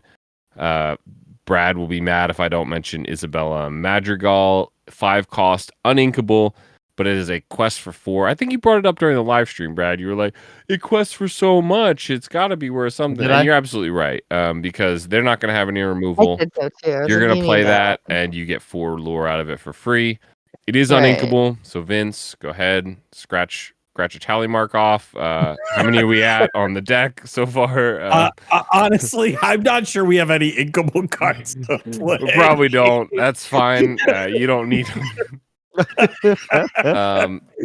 But yeah, the bad card of this one that honestly, someone during the live stream did point out that this might work with another card. I don't even remember the other card, but the Queen of Hearts. First off, it's uninkable, 5-cost, 2/6. That quests for 2. It has shift 3, but there's not great shift targets. 5-cost, 2/6 is just bad. But whenever another character is played, put a damage counter on them. No, thank you. So there's a lot of my characters, your as characters. we were reading through them, there are a lot of damage moving, like the damage counter cards, but when it's everyone, a lot of thinking. So you can no longer play characters with 1 strength. Yeah, I know. Resist doesn't matter. Or 1 willpower. Yeah. It just, I don't know that it's necessarily worth it. There is one that says, worth it. I think there's a character that says like whenever someone is dealt damage, you could deal 1 damage to another character or something like that. Maybe we'll find it later here. And they were like, "Oh, that combo would be crazy." It's Magical Christmas Land. 2/6 is a bad stat line. Don't do it. It's uninkable. 6 drops and above. Let's go. We've got Lady Cluck. Lady Cluck. No, she was pretty low. Lady Cluck is a 5-drop, and she was pretty low. She was like a 1/7, right? It's a 2/7. 2/7, yeah. Not good stat-lines for that. Not great. We had Lady Cluck at C tier. Mm-hmm. The bodyguard's not great. I mean, the bodyguard's not bad, but Lady Cluck is basically just a worse Thunderbolt. So maybe C tier is disrespectful to Lady Cluck, but maybe Thunderbolt's only an uncommon, and so is Lady Cluck. So let's just hope that Lady Luck is with you, and you get a Thunderbolt and not a Cluck. Ha ha ha. Yeah. 6 drop. All right. S tier to Ka. 100%. Revealed by the number 1 Lorcana, villain-based Lorcana podcast in existence. But seriously, 6 costs, 5/6, Challenger +2, Quest for 2. That is a good card. Baymax, Universal Shift. It is uninkable. 6 costs, uninkable. So again, Vince is going to be mad at us. But Universal Shift 4, it is essentially a Scrooge McDuck, right? That's the card. 4 cost, uninkable, 5/5, quest for 2. Yeah. That's what this is. You have to assume, just have to count this as a 4 cost, not a 6 cost, because you'll just shift this on top of literally any of your other characters. So very good card. There weren't a lot that I was super pleased with. I liked the 5 drops a lot better. Yeah. There were some I like considered, like this basil. 6 cost 3/6 quest for 3. Whenever this character quests, opposing damage characters gain reckless during their turn. I kind of feel like they were gonna challenge you anyway. Like that ability doesn't really do anything for me. It doesn't really turn the dial at all towards better or worse. But it quests for 3, and it's got it's a 3/6. So yeah, a lot of these abilities just seem kind of mid. Mid, and they seem very conditional for the limited format. Like you don't get damage characters don't really stay on the board very long, if at all. Yep. In limited format. When those damage characters are damaged because they were challenging you, most likely, to try and stop your stuff. So they were already going to challenge you anyway, likely. You didn't need to give them reckless, really. You're there is the Miss Bianca, though, we talked about earlier, right? The Orville gets evasive if there's a Miss Bianca. This Miss Bianca is actually one I kind of want to point out here. It's a 6 cost, 5/5 quest for 1. If you have an ally character in play, you may pay 2 less to play this character. So that ability is important. We talked about how you don't want too many conditionals. However, ally character isn't that uncommon, right? It's like the ones that say if a hero or a villain does this thing or whatever. I think there's far more allies than there are like specific heroes and villains. I didn't look up how many allies there are in this set. I didn't either. No, but they're generally muted. Brad's probably telling us. Brad's muted, but he's likely 61 is what I got right away. In just this current set? Wow. Yes. So that's a lot. That's a lot. Yeah. See, that's what I was saying before. There was a couple of cards. You gotta remember that they classify allies even if they're allies to villains. Or that's what I said heroes. in the stream on Tuesday too. Yeah, Like gotcha. Flotsam and Jetsam. Yep. They're allies technically, even though they're allies to Ursula. There's not like a henchman. Right. Right. No. So here's the thing I say to do with this card. It obviously in draft it doesn't work as well, but in sealed, you look at this card and you're trying to evaluate it. Put it in a pile off to the side. Build your deck. Pick the cards that you know that you want in your list, and then come back to this card. And then flip through all of those cards that you just put in. 30 some cards that you know you want in there. How many of them are allies? 5, 10, 30 of them? Like all of 60. them are allies, right? Then this Miss Bianca, that gives you a much better perspective on this. Because at 4 cost, 5/5, inkable, quest for 1, this Miss Bianca is incredibly good. At 6 cost, not so much. So it is inkable, very forgiving. But you just, you put this to the side. There's a couple of them in this set that we talked about doing this, where it's like you have to put it to the side, some of the puppy ones as well, and you just say like, if I happen to have an influx of these other ones that are worth playing, then okay, this card is valuable in my deck. Cards to stay away from: Tremaine, Baloo. Baloo, it says if your characters with 7 strength or more don't take damage. There are no characters with 7 strength or more in this set, so you would have to set it up with something like support. And then the Tremaine, not great because it's a 6 cost 3/3 uninkable.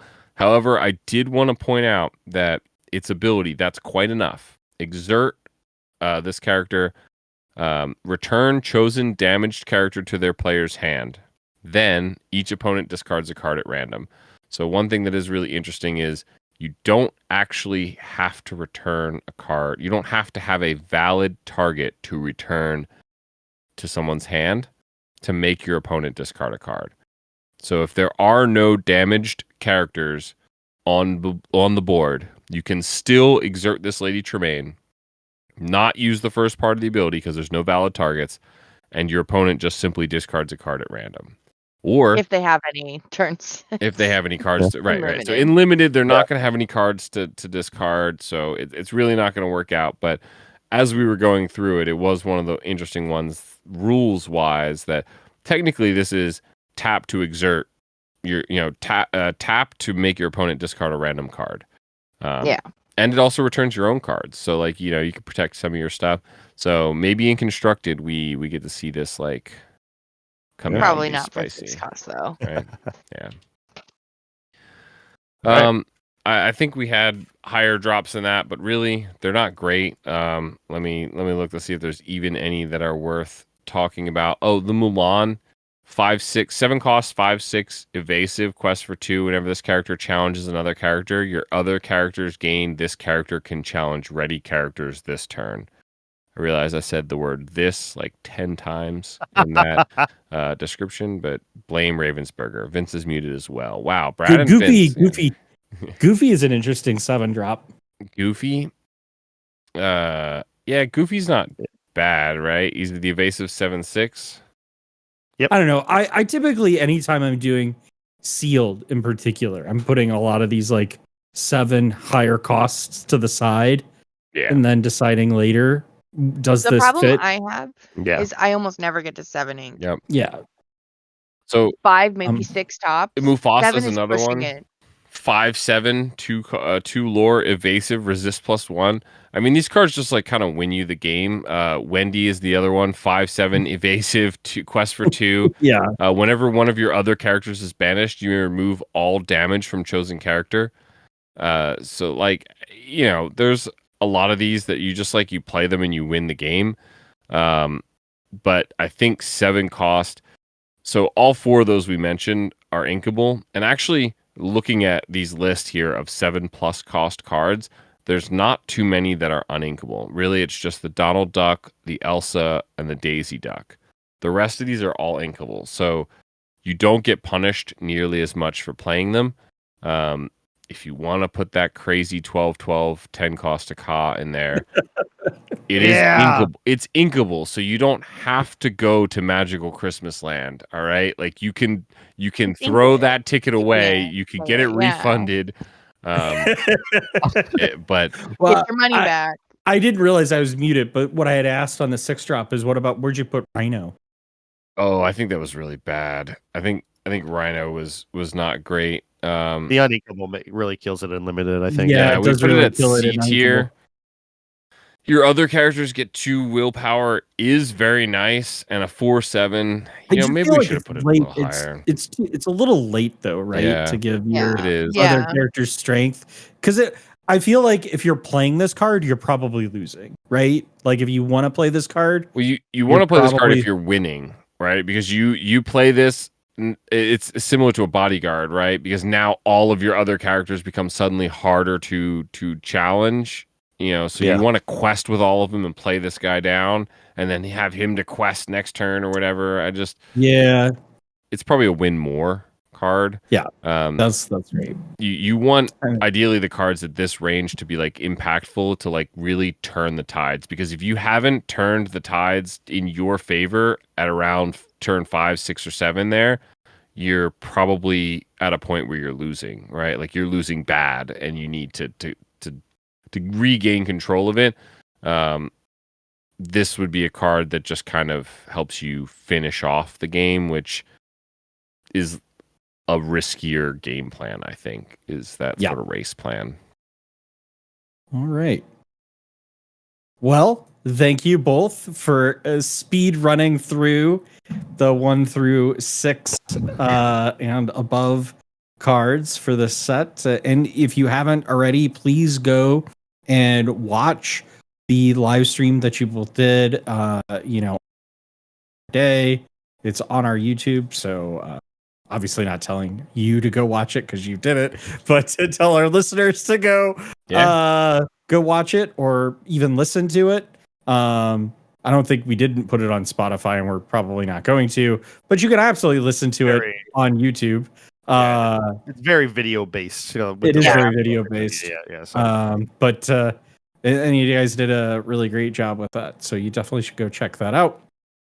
And best of luck to everybody here and our listeners on your limited experiences over the next week. Yeah, let us know how you And if did. it doesn't go well, blame Andy. Yeah, I want to know. Honestly, let me know in the comments how it did. If you took my advice and it absolutely burned you, let me know. I'll send you an autographed copy of Taka, the card we revealed, as compensation.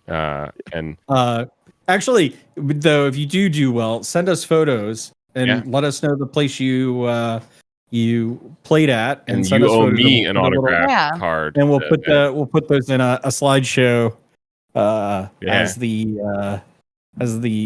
events go on, because we want to see all our community members have success and win some packs or whatever prizing your local game stores have for you. Someone do the play mats, right? Someone do like the new play mats as a prizing. Oh, some of those are great. I'd love to see that. Definitely send us all that. Yep.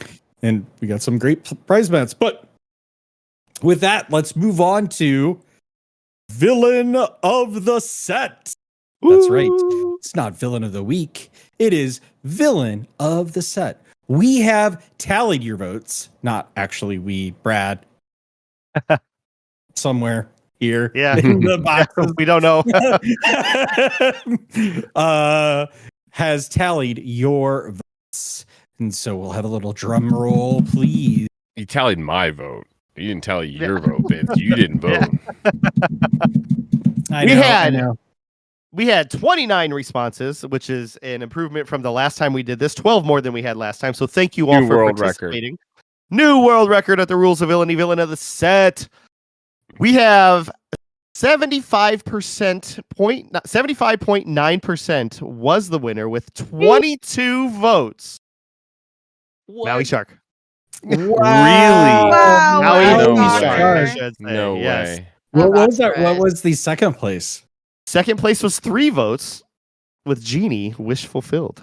Mm. So congratulations to Half Shark Maui. Wow. Chio! We had 4 other votes here. One was for Calhoun, worthy vote. Doc Bold Knight got 1 vote, as well as A Pirate's Life, and of course somebody I think I know who it is. Voted for the Grinch from our holiday episode. So thank you for amusing me, Andy, voting for the Grinch. But yeah, Maui Shark has been a Menace. a menace throughout the whole Azurite Sea meta, and very worthy of, I think, our Villain of the Set I'm disappointed. title. No, I'm disappointed. Look, Wow. listen. Look, I'm gonna let you finish, okay? I'm gonna let you finish. But Calhoun No, he's not. actually was the real villain of the set. All right, I just want to say. my god. Also, whoever voted for Genie, I'm not mad. I'm just disappointed. Okay, I'm just gonna say They can have their opinion. that reference there. I just nobody go view that individual's Twitter page at all. Like, just let's pretend that didn't exist. That reference was from a time when it was still funny. Okay, before they went off the deep end. I mean, all right. Anyway. Quality memes back in the day. All right. Quality memes. But Maui Shark yeah, is so- really, really good. I It understand why it won. I did not at all expect it to be like that much of a landslide. We had some really good cards on here. I think we talked about this like behind the scenes. At least Brad and I did. I thought we had to put Sail the Azurite Sea in there. Like, I thought we like gave Sail the Azurite Sea this extra shot to try and make it in there because I thought it was like a shoe-in to win. Like, I thought that card was going to be the best. I don't care. And then I Not read that through card. them and I was like, Calhoun's actually the best because, I mean, how many? I mean, you got the Kiwi Birds list, you got the Diggy Diggy Hole list, you got the villain Andy Green Steel first place list. You got a lot of these that are just Calhoun dependent. It's such a good card. Pluto, he's such a good boy. Doc, Yeah. I mean, Doc is the singular card draw engine in so many top tier decks. How did Maui Shark like landslide us? I'm just saying, Lady he's a Tremaine was vapor. on that list. Yeah, and it got 0 votes because you didn't vote, Vince, and you would have been the only one who voted for it. All right. because she truly is a villain in my heart. She's not a bad card. She's not a bad card. I don't know. We should maybe ask some folks who have done well with with that card at some major events. I'm trying to get Ed to come on here and explain to us why Lady Tremaine is the best card. I don't know, but maybe we should do like some sort of like bracket system, like a best card of the past 6 sets. Maybe that would Before we segue to that really quickly, I want to give a shout out. We did have a giveaway going as we did with the last set for or the last villain of the set for a copy of Villainous Introduction to Evil, which comes with a Lorcana promo of the Prince John I forget his subtitle now. I've been saying it all Swimming in money. Yeah, something about gold. But Gold Lover, Prince John Gold Lover promo card. I ran the wheel before the podcast tonight, and it went to the person who voted was Mystic Moonsong. So I wanted to give you a shout out. I've already emailed them and let them know that I'm going to give them a shout out. You won this. I'm going to ship it out to you this weekend, and congratulations. Thank you so much for watching our podcast, as I said in the email, and voting. And we hope you enjoy the game. And thank you.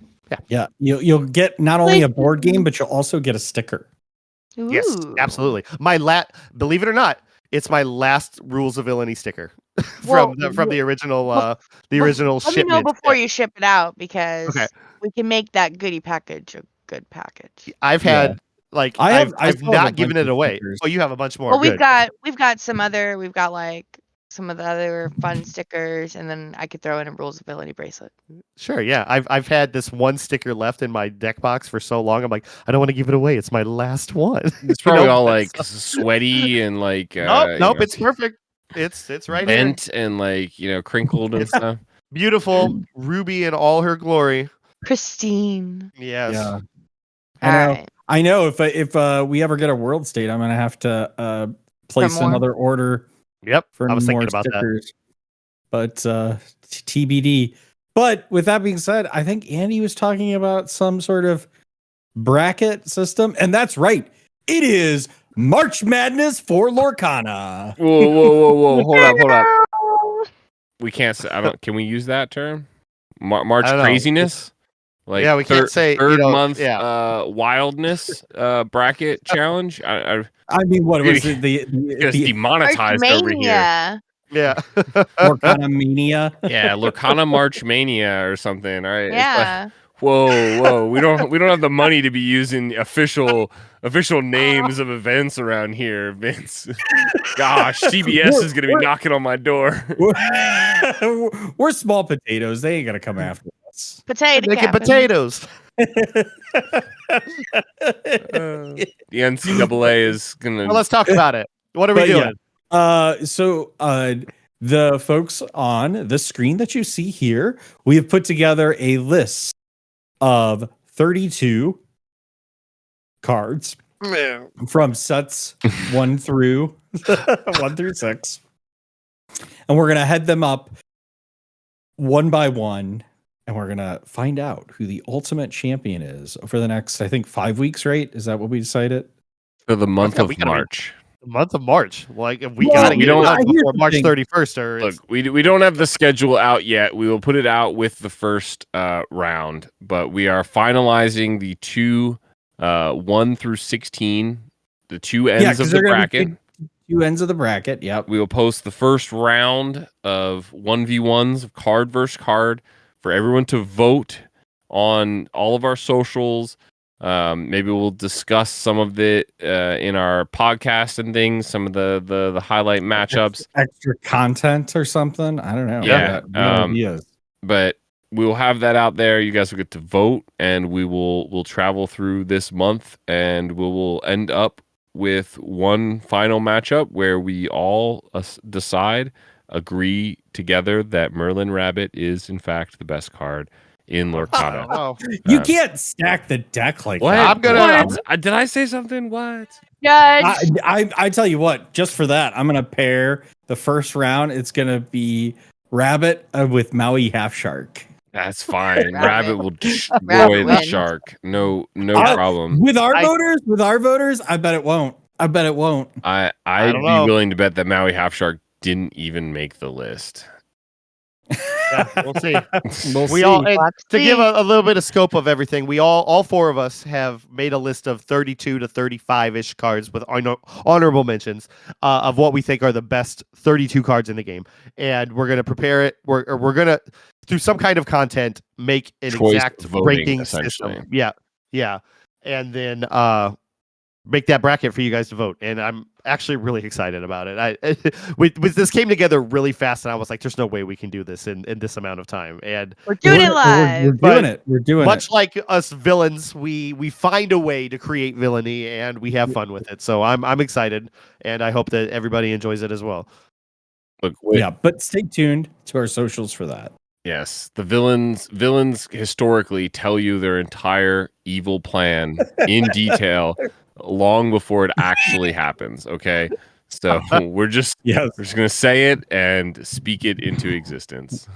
For another way to get us demonetized, mirror on tell us this plan will fall. But anyway, let us know your thoughts on the villain of the set. We hope you've enjoyed this episode. If you're joining us on audio, please rate and review us on Apple Podcasts, Spotify, or wherever you listen.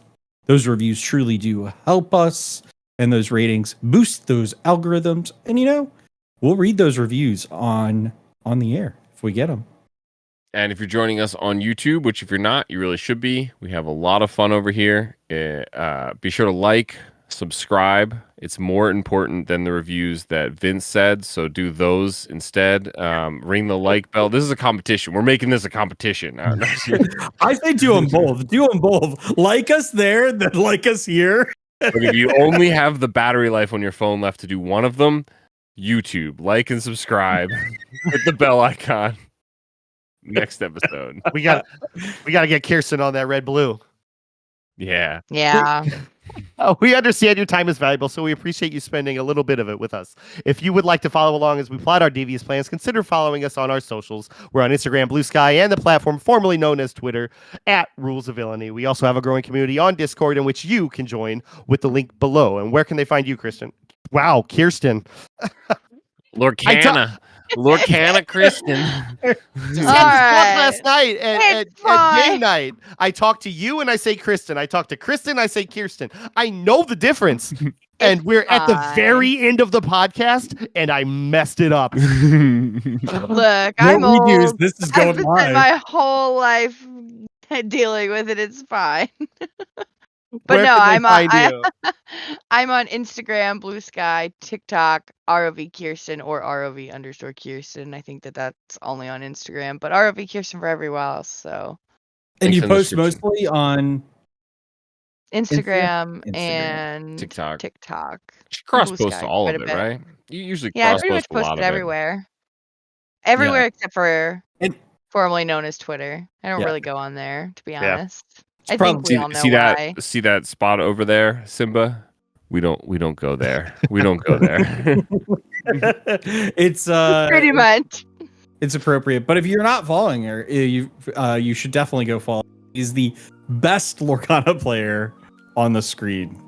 I do my best. Which is by a testament to the fact that she's done the best in every Disney Lorcana challenge out of all of us. One day I'll make day 2. it's not saying much with you guys on the screen there, Vince. Oh. Hey, Well, all right, Vince, close it. on that note, until next week, stay safe, fellow villains, because we're arguing amongst ourselves here. Be wary of wannabe heroes who want to disrupt your villainous plans. And as always, remember the rules of villainy.